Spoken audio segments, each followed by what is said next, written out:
નમસ્કાર વિદ્યાર્થી મિત્રો, માર્ગદર્શન ઓફિશિયલ પર હું ભરત ભરવાડ આપનું હાર્દિક સ્વાગત કરું છું। જો તમને આપણા દ્વારા બનાવવામાં આવતા વિડીયો ગમતા હોય તો તેને લાઈક કરો, તમારા મિત્રો સુધી શેર કરો અને આપણી ચેનલને સબસ્ક્રાઈબ કરો અને બાજુમાં આપેલ બેલ આઇકન પર ક્લિક કરો, જેથી વિડીયો અપલોડ થતાની સાથે જ નોટિફિકેશન તમને મળી રહે। અહીં આપણે ધોરણ 6 વિષય સામાજિક વિજ્ઞાન ચેપ્ટર નંબર 3 પ્રાચીન નગરો અને ગ્રંથો વિશે ચર્ચા કરીશું કે જેની અંદર તમારે હડપ્પા સભ્યતા, લોથલ, ધોળાવીરા જેવા સ્થળો વિશે માહિતી મેળવવાની રહેશે। એ ઉપરાંત એ સ્થળની નગર રચના, એ સિવાય વાત કરીએ તો ત્યાંના લોકોનું જીવન કેવું હતું, કઈ રીતે જીવન જીવતા હતા, એની રહેણી કહેણી, એનો ખોરાક, પોશાક, તો સામાજિક જીવન, ધાર્મિક જીવન, એની ભાષા, લિપિ, એ બધી બાબતે ચર્ચા કરીશું। અને અંતે આ ચેપ્ટરના અંતે આપણે આપણા પ્રાચીન જે ગ્રંથો છે ઋગ્વેદ, યજુર્વેદ, સામવેદ, અથર્વવેદ, એના વિશે ચર્ચા કરીશું। તો અત્યારે આપણે શરૂઆત કરશી આપણા ચેપ્ટર નંબર 3 કે પ્રાચીન નગરો અને એના ગ્રંથો વિશે માહિતી મેળવીએ। તો આપણે અવારનવાર સંસ્કૃતિ અને સભ્યતા એવા બે શબ્દો સાંભળીએ છીએ। શું કીધું કે આપણે અવારનવાર કયા બે શબ્દો? તો કે સાહેબ સંસ્કૃતિ અને સભ્યતા, આવા બે શબ્દો સાંભળીએ છીએ। તો આપણને અથવા તમને કે મને એવો પ્રશ્ન તો થાય કે સાહેબ આ સંસ્કૃતિ એટલે શું, સભ્યતા એટલે શું, એવો પ્રશ્ન થતો હશે। તો એના વિશે જાણીએ કે સંસ્કૃતિ એટલે શું? તો કે સાહેબ સંસ્કૃતિ એ મનુષ્યની રહેણી કહેણી સાથે સંકળાયેલી બાબત છે। શું કીધું? મનુષ્યની રહેણી કહેણી સાથે સંકળાયેલી બાબત છે। શું? તો કે સાહેબ સંસ્કૃતિ। રહેણી કહેણી એટલે શું? કે આપણે કઈ રીતના જીવન જીવીએ છીએ। આપણે બધાને ખબર છે કે આદિમાનવ કઈ રીતના જીવન જીવતો હતો, કે સાહેબ પહેલે ભટકતું જીવન જીવતો હતો, પછી જેમ ધીમે ધીમે એને સ્થાયી જીવનની શરૂઆત કરી, તો આ થાય એની રહેણી કહેણી સંબંધિત બાબતો। એ સિવાય કે આપણે ટૂંકમાં એમ કહી શકીએ કે માનવનું ગુફાથી ઘર સુધીની યાત્રા એટલે આપણે સંસ્કૃતિ કહી શકીએ। એ સિવાય આગળ આપણે વાત કરીએ કે સભ્યતા એ માનવની પોતાની બુદ્ધિશક્તિ, આવડત અને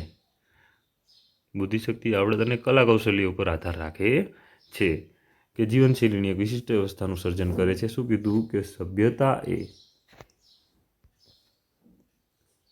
સભ્યતા એ માનવની પોતાની બુદ્ધિશક્તિ, આવડત અને કલા કૌશલ્ય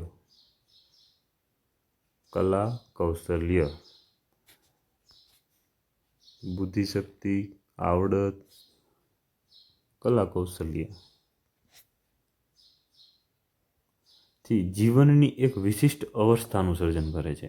ત્રણ બાબત યાદ રાખવાની: સભ્યતામાં પોતાની બુદ્ધિશક્તિ, પછી એની આવડત, એનામાં શું આવડત છે, શું કરી શકે છે તે, અને કલા કૌશલ્ય કે એની અંદર છુપાયેલી આવડત કે એનું રહેલું કૌશલ્યનું સર્જન અથવા જીવનની એક વિશિષ્ટ અવસ્થાનું સર્જન કરે તેને આપણે શું કહીએ છીએ? સભ્યતા કહીએ છીએ। તો વિશ્વમાં આપણે મુખ્યત્વે 5 પ્રકારની સભ્યતા જોવા મળે છે, જેની અંદર 5 દેશમાં પેલું ઇજિપ્ત, મેસોપોટેમિયા, ભારત, ચીન અને રોમ, આ 5 શહેરમાં તમને સભ્યતાના દર્શન થાય છે, કે જેની અંદર કયા કયા 5 શહેર આવશે તમને પૂછવામાં આવે તો તમારે લખવું પડે કે ભાઈ ઇજિપ્ત, મેસોપોટેમિયા, ભારત, ચીન અને રોમ, આ 5 શહેરમાં અથવા 5 જગ્યાએ તમને મહાન સભ્યતાના દર્શન થાય છે। સદીઓ જૂની આ સભ્યતા આજે પણ માનવ સમાજને પ્રેરણા પૂરી પાડે છે।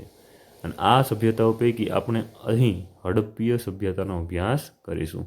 જો ઘણા વર્ષોથી આ સભ્યતા ઘણા વર્ષો પહેલાં થઈ ગયેલી હોવા છતાં પણ એ માનવ સમાજ એટલે કે આપણા હાલના સમાજને એક પ્રેરણા પૂરી પાડે છે। ઘણી બાબતો એવી હતી કે જે તે સમયમાં થઈ ગઈ તે હાલમાં પણ થઈ શકતી નથી અને થશે પણ નહીં, કારણ કે એ લોકો પોતાની બુદ્ધિશક્તિ, આવડત, કલા કૌશલ્ય દ્વારા એટલી પ્રમાણમાં વિચારી શકતા હતા કે એ વગર ચૂને કે વગર સિમેન્ટે એ પોતાનું આખું સ્ટ્રક્ચર બનાવી શકતા હતા। એ તમારે આગળ ભણવામાં આવશે ત્યારે આપણે વિગતે ચર્ચા કરીશું। તો ચાલો આપણે હવે આગળ વધીશું આ ચેપ્ટરની અંદર। તમને એક અહીં નકશો આપેલો છે કે જે લખેલું છે હડપ્પીય સભ્યતાના સ્થળો। શું લખેલું છે? હડપ્પીય સભ્યતાના સ્થળો। તો એની અંદર તમે જો મુખ્યત્વે સિંધુ નદીની આસપાસનો જે પ્રદેશ છે ત્યાં તમને વધારે માત્રામાં જોવા મળશે શોધાયેલા સ્થળો અથવા તમારા હડપ્પીય સભ્યતાના સ્થળો। એમાં તમને 3 પ્રકારની અવસ્થા દર્શાવેલી છે: નવપાષાણ, હડપ્પીય અને આધુનિક શહેર। તો આધુનિક શહેર આપણે બધા જોઈએ છીએ, જો અમદાવાદ છે, મહેસાણા છે, એ સિવાય બીજા ઘણા બધા શહેરો છે, કાબુલ ને એ બધા, સુરકોટડા, તો બે પ્રકારનું શહેર થશે. એ સિવાય તમને સૌથી વધારે જે કેસરી કલરના જે ટપકા દેખાય છે એ છે તમારા હડપ્પીય સભ્યતાના સ્થળો, કે જેની અંદર તમે મુખ્યત્વે બધા શહેરોનો સમાવેશ કરવામાં આવે છે, જેના વિશે આપણે હવે ચર્ચા કરવાની છે. તો ચાલો હવે એના પર આપણે આગળ વધીશું. કે હડપ્પીય સભ્યતાને આપણે સિંધુ ખીણની સભ્યતા તરીકે પણ ઓળખીએ છીએ. યાદ રાખવું, આ સભ્યતા જે છે એને, હડપ્પીય સભ્યતાને કયા નામે ઓળખવામાં આવે છે? તો કે સિંધુ ખીણની સભ્યતા તરીકે પણ ઓળખવામાં આવે છે. બીજું, તામ્ર પાષાણ યુગની સંસ્કૃતિ તરીકે પણ ઓળખવામાં આવે છે, અને હડપ્પીય સંસ્કૃતિ તરીકે પણ, સભ્યતા તરીકે ઓળખવામાં આવે છે. આ 3 રીતે અથવા 3 નામથી તમને ઓળખવામાં આવે છે. શું? તો કે હડપ્પીય સભ્યતાને આપણે સિંધુ ખીણની સભ્યતા કહીએ તરીકે ઓળખીએ છીએ. ઈસવીસન 1921માં હડપ્પામાંથી આ સભ્યતાના સૌપ્રથમ અવશેષો મળી આવેલા. કઈ રીતના અથવા કઈ જગ્યાએ? તો ઈસવીસન 1921, હડપ્પા નામનું ગામ કે અથવા શહેર. અને સૌપ્રથમ કઈ સભ્યતાના? તો હડપ્પીય સભ્યતાના સૌપ્રથમ અવશેષો ક્યાંથી મળી આવ્યા? તો કે સાહેબ હડપ્પામાંથી મળી આવ્યા. ક્યાંથી મળી આવ્યા? હડપ્પામાંથી. અવશેષો હડપ્પામાંથી મળી આવ્યા. ભારતના ઉત્તર પશ્ચિમ ભાગમાં ફેલાયેલ સભ્યતાના અનેક સ્થળોમાં, ભારતના ઉત્તર પશ્ચિમ, આ ભારત છે, આ એનો ઉત્તર પશ્ચિમ ભાગ, આ ઉત્તર જમ્મુ કાશ્મીર અને આપણે પશ્ચિમમાં રહેલું ગુજરાત, આ એની વચ્ચેનો જે જગ્યા છે, એટલે કહીશું આપણે કયું? ઉત્તર પશ્ચિમ ભાગ. આ થશે તમારો ઉત્તર પશ્ચિમ ભાગ. આ ઉત્તર પશ્ચિમ ભાગમાં ઘણા બધા શહેરો મળી આવેલા છે, કે જેની અંદર તમારે મુખ્યત્વે મોહેંજો-દડો, લોથલ, ધોળાવીરા, કાલીબંગા, રાખીગઢી વગેરેનો સમાવેશ થાય છે. નકશામાં હડપ્પીય સભ્યતાના સ્થળો દર્શાવ્યા છે, તે જુઓ. તેમના કેટલાક મુખ્ય નગરોના નગર રચના અને તેમના વિશેષતાઓ પરિચય મેળવીએ. અહીં આપણને જે શહેરો આપેલા છે, જેમ કે હડપ્પા હોય, મોહેંજો-દડો હોય, લોથલ હોય, ધોળાવીરા હોય કે કાલીબંગન, રાખીગઢી વગેરેનો સમાવેશ થાય છે. તો અહીં જણાવીએ કે હડપ્પા અને મોહેંજો-દડો હાલ ભારતમાં નથી, પરંતુ તે પાકિસ્તાનમાં છે. લોથલ અને ધોળાવીરા આપણા ગુજરાતમાં છે. કાલીબંગા રાજસ્થાનમાં છે, અને રાખીગઢી તમારે હરિયાણામાં આવશે. જેની નગર રચના વિશે આપણે અભ્યાસ કરવાના છીએ. તો અહીં આવશે તમારો નવો મુદ્દો, એની નગર રચના. એની એટલે કે એની કે જે સભ્યતા થઈ ગયેલી હડપ્પીય સભ્યતા, એની નગર રચના કઈ રીતના હતી, કઈ રીતને એ લોકો જીવન જીવતા હતા, એ વિશે હવે આપણે અભ્યાસ કરીશું. તો કે આયોજનબદ્ધ નગર રચના એ હડપ્પીય સભ્યતાની સૌથી મોટી લાક્ષણિકતા છે. તમને જો પૂછવામાં આવે કે હડપ્પીય સભ્યતાની સૌથી મોટી લાક્ષણિકતા અથવા એની લાક્ષણિકતા કઈ હતી, તો તમારે લખવું પડે કે આયોજનબદ્ધ નગર રચના. સાંભળજો, તમને વિકલ્પમાં આવે કે આયોજનબદ્ધ નગર રચના, આયોજનબદ્ધ ગ્રામ રચના કે કોઈ પણ વસ્તુ પૂછવામાં આવે તો નગર રચના યાદ રાખવું. પછી અહીંયા વિચારવાનું એવું નથી કે સાહેબ આપણો ભારત દેશ ગામડાનો બનેલો દેશ છે, તો ગ્રામીણ રચના આવતી હશે, પરંતુ ના, એવું થશે નહીં. તે સમયમાં સૌથી વધારે શહેરો મળી આવેલા છે, મોટી મોટી વસાહતો મળી આવેલી છે. એટલા માટે શું આવશે કે આયોજનબદ્ધ નગર રચના એ હડપ્પીય સભ્યતાની સૌથી મોટી લાક્ષણિકતા હતી, કે છે. નગરોની રચના એક સમાન થયેલી હતી. શું કીધું? કે જે નગરો હતા એની રચના એક સમાન રીતે થયેલી હતી. તમામ સ્થળો એ પશ્ચિમ તરફ કિલ્લો અને પૂર્વ તરફ સામાન્ય પ્રજા વસતી હતી. તમારી નોટ પેન લઈને બેઠા હશો એવી આશા સાથે હું એમ કહી શકું કે આ જે પોઈન્ટ રહ્યો એની નીચે અંડરલાઈન કરવી પડશે અથવા લખવું પડશે કે તમામ સ્થળો કે જેટલા સિંધુ ખીણની સભ્યતાના સ્થળો છે, હડપ્પીય સભ્યતાના સ્થળો છે, અહીંયા પશ્ચિમ તરફ કિલ્લો અને પૂર્વ તરફ સામાન્ય પ્રજા વસવાટ કરતી હતી. શું કીધું? કે સાહેબ પશ્ચિમ તરફ, ઉત્તર, દક્ષિણ, પૂર્વ, પશ્ચિમ, આપણે સૌ કોઈ જાણીએ છીએ 4 દિશા છે. તો પશ્ચિમ તરફ શું હતું? તો કે સાહેબ કિલ્લો, અને પૂર્વ તરફ સામાન્ય પ્રજા. હવે સામાન્ય પ્રજા એટલે કે આપણા જેવી સામાન્ય પ્રજા વસવાટ કરતી હોય, જ્યારે પશ્ચિમ તરફ કિલ્લો એટલે જે શાસન વર્ગો હશે તે પશ્ચિમમાં કિલ્લામાં રહેતા હશે, એવું આપણે સહેલાઈથી કહી શકીએ. કે પશ્ચિમ તરફ શું હતું? કે સાહેબ પશ્ચિમ તરફ કિલ્લો અને પૂર્વ તરફ સામાન્ય પ્રજા વસવાટ કરતી હતી. આ થઈ પૂર્વ અને પશ્ચિમની વાત. હવે આગળ વધીએ. વસાહત હતી, બંનેને જુદો પાડતો રાજમાર્ગ વચ્ચે આવેલો હતો. કે પૂર્વ અને પશ્ચિમની જુદો પાડતો એક રાજમાર્ગ વચ્ચે આવેલો હતો. એટલે કે એ રાજમાર્ગ પણ કઈ રીતનો થશે? પૂર્વથી પશ્ચિમની વચ્ચે. પશ્ચિમમાં આવેલા કિલ્લાની ફરતે કોટ હતો અને કિલ્લામાં સંભવતઃ શાસકો રહેતા હોવા જોઈએ એવું માનવામાં આવે છે. કારણ કે આપણે સૌ કોઈ જાણીએ છીએ કે હમણાં જ આપણે વાત કરી કે ભાઈ શાસક વર્ગ છે એ કિલ્લામાં રહેતા હતા, જ્યારે સામાન્ય પ્રજા ક્યાં રહેતી હતી? પશ્ચિમમાં આવેલા ભાગમાં રહેતી હતી, જે આ રહી પૂર્વના તરફ સામાન્ય પ્રજા રહેતી હતી. હવે સાહેબ આને યાદ કઈ રીતના રાખવું કે પશ્ચિમ ને પૂર્વમાં કન્ફ્યુઝન થતું રહે? તો પશ્ચિમ કે જેની અંદર તમારા એક જોડિયો અક્ષર આવે છે અને જ્યારે કિલ્લો એની અંદર પણ એક તમારા જોડિયો અક્ષર આવે છે, તો તમે આ રીતે યાદ રાખી શકો. પૂર્વ તરફ સામાન્ય પ્રજા, પૂર્વ અને પ્રજા સેમ ટુ બે અક્ષરનો શબ્દ છે, એટલે બે અક્ષરની રીતે યાદ રહી શકે કે પૂર્વમાં કોણ રહેતું હતું? પ્રજા.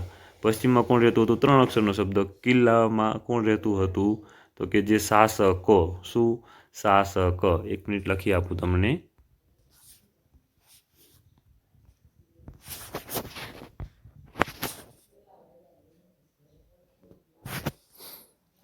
પશ્ચિમમાં કોણ? તો કે સાહેબ શાસક. અને પૂર્વમાં કોણ? તો કે પ્રજા. પશ્ચિમ 3 અક્ષરનો શબ્દ, પોશાક પણ 3 અક્ષરનો શબ્દ, પૂર્વ 2 અક્ષરનો શબ્દ, પ્રજા પણ 2 અક્ષરનો શબ્દ. આથી તમને કન્ફ્યુઝન થશે નહીં. હવે આગળ વધીએ કે પશ્ચિમમાં આવેલા કિલ્લાની ફરતે કોટ. કોટ એટલે કે ફરતી બાજુની જે મોટી દિવાલ હોય એને કોટ કહેવામાં આવે. કોટ અને કિલ્લામાં સંભવતઃ શાસકો રહેતા હોવા જોઈએ એવું માનવામાં આવે છે. તેમની નગર રચનામાં મોટા ભાગે ઈંટો વપરાતી હતી. શું વપરાતું હતું? તો સાહેબ એ ઈંટો વપરાતી હતી. હડપ્પીય સભ્યતાના નગરોની કેટલીક વિશેષતાઓ જોઈએ. હવે એની વિશેષતા જોવાની છે. કઈ રીતના બનાવવામાં આવતું, કઈ રીતના એને વ્યવસ્થા કરવામાં આવતી, એના વિશે અભ્યાસ કરીશું. હડપ્પીય સભ્યતાની મુખ્ય વિશેષતા તેની આયોજનબદ્ધ મકાન વ્યવસ્થા હતી. શું કીધું હતું આપણે પહેલાં? કે એની નગર રચનાની મુખ્ય વ્યવસ્થા હતી કે જેની અંદર તમારે આયોજનબદ્ધ મકાન વ્યવસ્થા, કે મકાનનું નિર્માણ કઈ રીતે કરવામાં આવેલું છે એ એની આયોજનબદ્ધ મકાન વ્યવસ્થા એની મુખ્ય વિશેષતા હતી. પૂર અને ભેજથી બચવા મકાનો ઊંચા ઓટલા ઉપર બાંધવામાં આવતા. શું કીધું? કે માન લો કે કોઈ પૂર આવે તો પાણી અંદર ન ઘૂસી જાય, અથવા તો એ પાણી જે ભરાઈ ગયેલું હોય તો, અથવા કે નીચેથી કઈ વસ્તુ પસાર થતી હોય તો પાણી ભરાતું રહેતું હોય, તો પાણી ભરાતું રહેતું હોવાથી તેની દિવાલની અંદર ભેજ ન પ્રવેશે એટલા માટે શું કીધું? કે અહીંના જે મકાનો છે એ ભેજ અથવા પૂરથી બચવા માટે ઊંચા ઓટલા પર બનાવવામાં આવતા.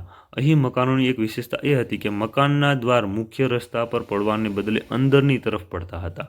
અત્યારે આપણે સૌ કોઈ જાણીએ છીએ કે આપણા જે ઘરના દરવાજા, મકાનના દરવાજા હોય, આપણા અથવાને દરવાજો કહીએ કે ડેલી કહેતા હોય શુદ્ધ ગુજરાતી શબ્દમાં, એ ક્યાં પડે? તો કે આપણા રસ્તામાં પડતા હોય. પરંતુ તે સમયે એવું હતું નહીં. શું કીધું? કે મુખ્ય દરવાજા છે એ અંદરની શેરીમાં જતા હતા. શેરી પછી મુખ્ય માર્ગ પર ખુલતી હતી. એટલે કે મુખ્ય માર્ગ પર કોઈ પણ પ્રકારના દરવાજા જોવા મળતા ન હતા. અહીં આપણે એક ટ્રાય કરીશું જેથી તમને થોડો ઘણો આઈડિયા આવે. માની લો કે આ છે નગર છે, આ છે નગર છે કે જેની અંદર ઉત્તર દક્ષિણ, પૂર્વ પશ્ચિમ આ મુખ્ય માર્ગો છે. ઉત્તર દક્ષિણ, પૂર્વ પશ્ચિમ આ મુખ્ય માર્ગો છે. હવે બીજા અન્ય માર્ગો કરીએ આપણે. જો અત્યારે ખાલી તમારે સમજવા પૂરતું, બાકી ઘણા બધા માર્ગો હતા. તો માની લો અહીં કોઈનું મકાન છે, અહીં કોઈનું મકાન છે તો એનો દરવાજો આ રીતના ખુલતો હતો, નહીં કે સીધા મુખ્ય માર્ગ પર. તો આ તમે અહીં સમજી શકો છો. આગળ વધીએ. એમાં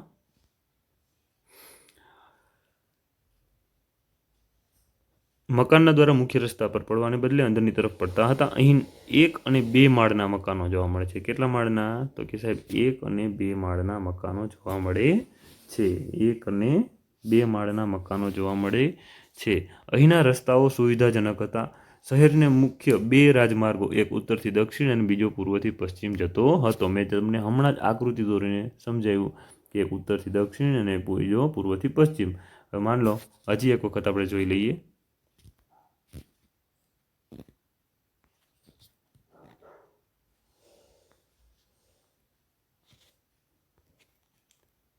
ઉત્તરથી દક્ષિણ, પૂર્વથી પશ્ચિમ. આ તમારા મુખ્ય રાજમાર્ગો થયા. હવે વાત કરીએ એના સિવાય બીજા કે જે બીજા હતા એ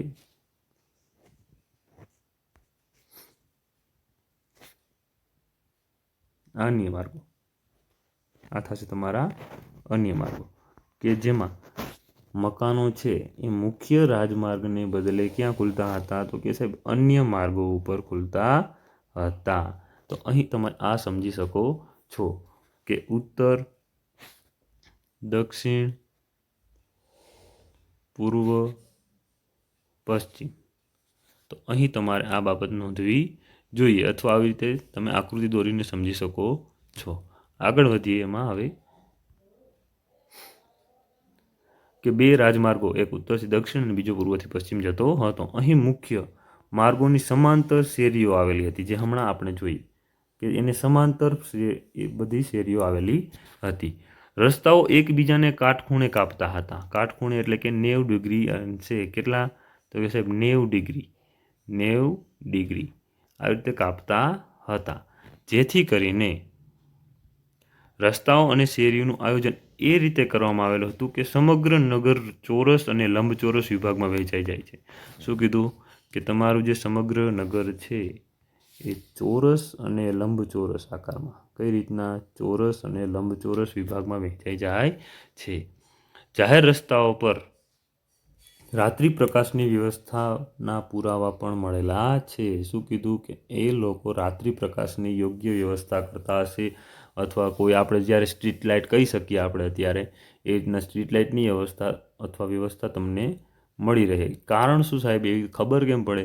કે સાહેબ એના આપણને ત્યાં અવશેષો મળી આવેલા છે. એના એટલે કે એના સ્ટ્રીટ લાઇટના ખાડા મુખ્ય માર્ગની વચ્ચેથી મળી આવેલા છે. હડપ્પાકાલીન સભ્યતાના લોકો વપરાશના પાણીના નિકાલ માટે અત્યંત વિકસિત અને પદ્ધતિસરની વ્યવસ્થા હતી. શું કીધું? કે હડપ્પા સભ્યતાના જે લોકો છે, આપણે અત્યારે ઘણા સમસ્યા એવી હોય કે ચોમાસાની ઋતુમાં પાણી ભરાઈ જતું હોય, એનો નિકાલ યોગ્ય થતો ન હોય, પરંતુ જે તે સમયે જે હડપ્પા સભ્યતાના જે લોકો છે એને પાણીના નિકાલ માટે યોગ્ય વ્યવસ્થા કરેલી હતી.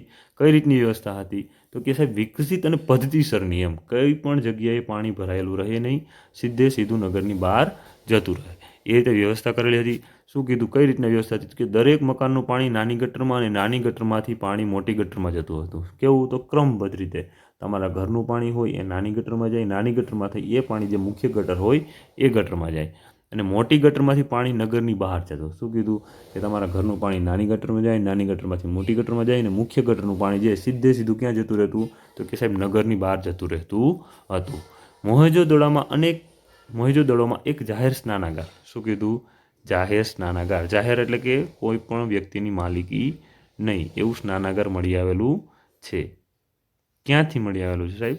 તો કે સાહેબ મોહેંજો-દડોમાંથી. ખાસ ધ્યાન રાખજો, પૂછશે કે કયા શહેર અથવા કયા નગરમાંથી જાહેર સ્નાનાગાર મળી આવેલું છે? તો કે મોહેંજો-દડો નામનું જે શહેર છે ત્યાંથી જાહેર સ્નાનાગાર મળી આવેલું છે.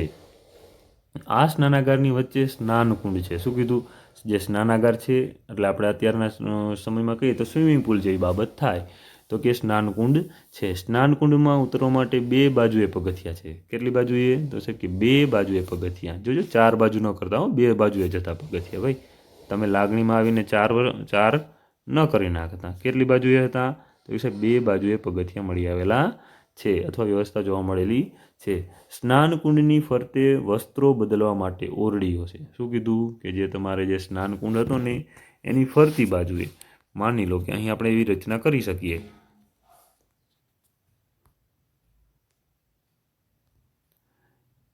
કે આ થશે તમારો સ્નાનકુંડ કે જેની 2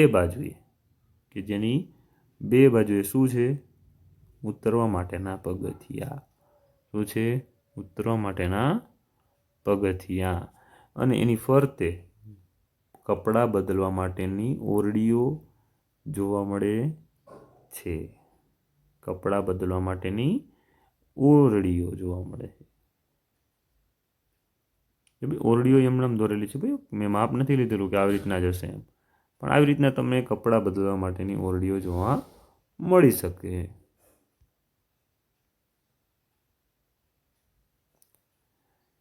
તો આટલું આપણે ક્યાં જોયું? મોહેંજો-દડોમાં જોયું, કે જે તમને મેં આકૃતિ દ્વારા સમજાવવાનો થોડો ઘણો પ્રયત્ન કરેલો. સાહેબ આ સ્નાનાગારનો ઉપયોગ શું કરતા હશે એવો આપણો પ્રશ્ન થાય કે ભાઈ સાહેબ આ સ્નાનાગાર એ સમયમાં શું ઉપયોગ કરતા હશે? તો એનો જવાબ આપેલો છે કે ઉત્સવ કે ધાર્મિક પ્રસંગોએ આ સ્નાનાગારનો ઉપયોગ કરતા હશે. કેમાં? તો કે સાહેબ ઉત્સવ કે ધાર્મિક પ્રસંગોએ આ જાહેર સ્નાનાગારનો ઉપયોગ થતો હશે. આ ઉપરાંત મોહેંજો-દડોમાંથી મળી આવેલા સ્તંભવાળા મકાનોને સભાગૃહની ઓળખ આપેલી છે. શું કીધું? ક્યાંથી? તો કે મોહેંજો-દડોમાંથી મળી આવેલા સ્તંભવાળા મકાનને સભાગૃહ તરીકે ઓળખ આપવામાં આવેલી છે. હડપ્પા સભ્યતા જે છે એ પંજાબના મોન્ટગોમરી જિલ્લાના, કે જે હાલ પાકિસ્તાનમાં આવેલ છે, એ પુરાતત્વીય સ્થળ છે.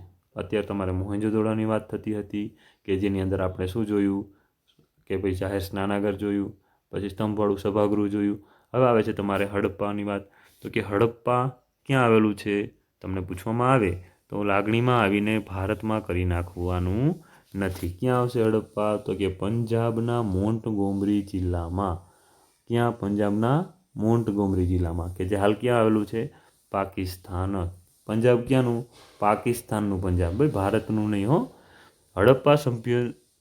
હડપ્પા સિંધુ ખીણ સભ્યતાનું મુખ્ય નગર હશે એવું કહી શકીએ છીએ. જેના જ કારણે સૌપ્રથમ શોધ આપણે જોયું ક્યારે? 1921માં હડપ્પા નામના શહેરની શોધ થઈ, અને આ શહેરના શોધ ઉપરથી આ જે સભ્યતા છે એને શું સભ્યતાનું નામ આપેલું છે? તો કે હડપ્પા સભ્યતા નામ આપેલું છે. અને હડપ્પા છે એ સિંધુ નદીના કિનારે હોવાથી આ સભ્યતાને સિંધુ ખીણની સભ્યતા તરીકે પણ ઓળખવામાં આવે છે. એ સિવાય તામ્ર અને પાષાણના અવશેષો મળેલા હોવાથી આ સભ્યતાને તામ્ર પાષાણ યુગની સભ્યતા તરીકે પણ ઓળખવામાં આવેલી છે. અહીંની મુખ્ય વ્યવસ્થા જો આપણે જોયું કે મોહેંજો-દડોની મુખ્ય વ્યવસ્થા શું હતી? તો કે એનું જાહેર સ્નાનાગાર હતું. શું હતી? એનું જાહેર સ્નાનાગાર હતું. પણ જ્યારે હવે હડપ્પાની વાત કરીએ તો અહીંની મુખ્ય વ્યવસ્થા હતી એના અન્ન ભંડારો. શું? કે હડપ્પાની મુખ્ય વ્યવસ્થા શું? કે એના અન્ન ભંડારો છે. એક મિસ્ટેક છે ભાઈ, કે ભાઈ જે હાલમાં જે હડપ્પા જે છે ને એ રાવી નદીના કિનારે આવશે. અને રાવી નદીના કિનારે કેટલા? તો કે 12 જેટલા અન્ન ભંડારો મળી આવેલા છે. કેટલા? તો સાહેબ કે 12 જેટલા અન્ન ભંડારો મળી આવેલા છે. આ તમારે લખવાનું રહેશે. સિંધુ નદીના કિનારે નહીં, પણ ક્યાં આવશે? રાવી નદીના કિનારે આવશે. સિંધુ નદીના કિનારે વધારે માત્રામાં સંશોધન થયેલું અને વધારે માત્રામાં સ્થળો શોધાયેલા હોવાથી સિંધુ ખીણની સભ્યતા તરીકે ઓળખવામાં આવે છે. પણ જ્યારે રાવી નદીના કિનારે શું આવશે? હડપ્પા આવશે. લોથલ. આ થઈ ગયું તમારે 2 બાબત પૂરી. કેટલી બાબત સાહેબ? 2 બાબત. કઈ 2 બાબત સાહેબ? તો પહેલા નંબરે તમે જોયું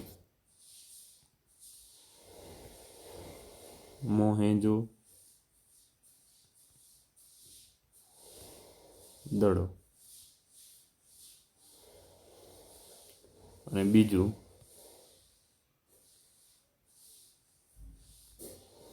હડપ્પા. આ 2 સ્થળ વિશે આપણે માહિતી મેળવી. હવે આવે છે ત્રીજા નંબરમાં તમારે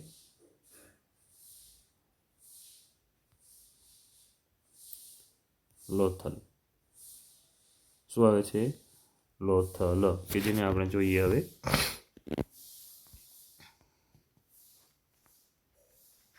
લોથલ અમદાવાદ જિલ્લાના ધોળકા તાલુકામાં ભોગાવો નદીના કિનારે આવેલું છે. શું કીધું? કે લોથલ છે એ ક્યાં આવેલું છે? તો પૂછવામાં આવે તો આવશે લોથલ અમદાવાદ જિલ્લામાં ધોળકા તાલુકામાં ભોગાવો નદીના કિનારે આવેલું છે. નદીનું નામ શું છે? ભોગાવો. લોથલ પ્રાચીન સમયમાં એક વેપારી બંદર અને ઔદ્યોગિક નગર હતું. શું કીધું? વેપારી બંદર, એટલે કે આપણે એવું કહી શકીએ કે અહીંના જે લોકો છે એ વેપાર સાથે સંકળાયેલા હશે. વેપારી બંદર અને ઔદ્યોગિક નગર હતું. લોથલમાં ઈંટોનું બનેલું એક માળખું મળી આવેલું છે જેને ધક્કો, એટલે આપણે ડોકયાર્ડ કહેતા હોઈએ છીએ. શું મળી આવેલું છે? ધક્કો, એટલે કે ડોકયાર્ડ મળી આવેલું છે.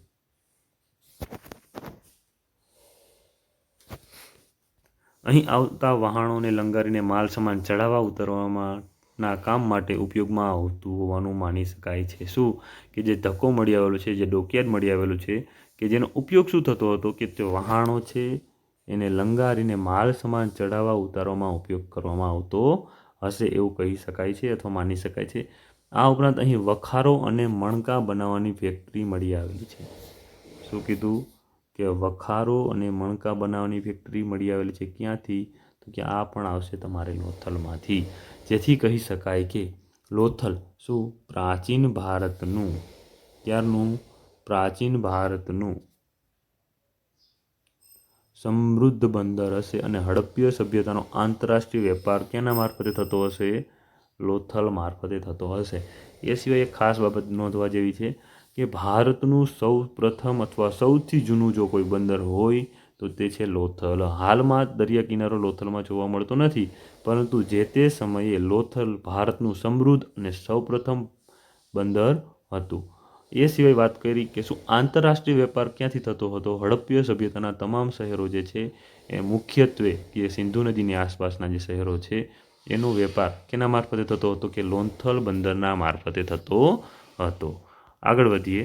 અહીં તમને લોથલ બંદરનું ઉદાહરણ આપેલું છે અને ધક્કો કે જે ડોકિયાર આપણે કહેવામાં આવે છે એ તમને દર્શાવવામાં આવેલું છે.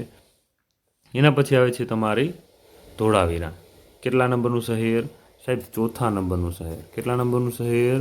ચોથા નંબરનું શહેર. સાહેબ ચોથા નંબરનું કેમ?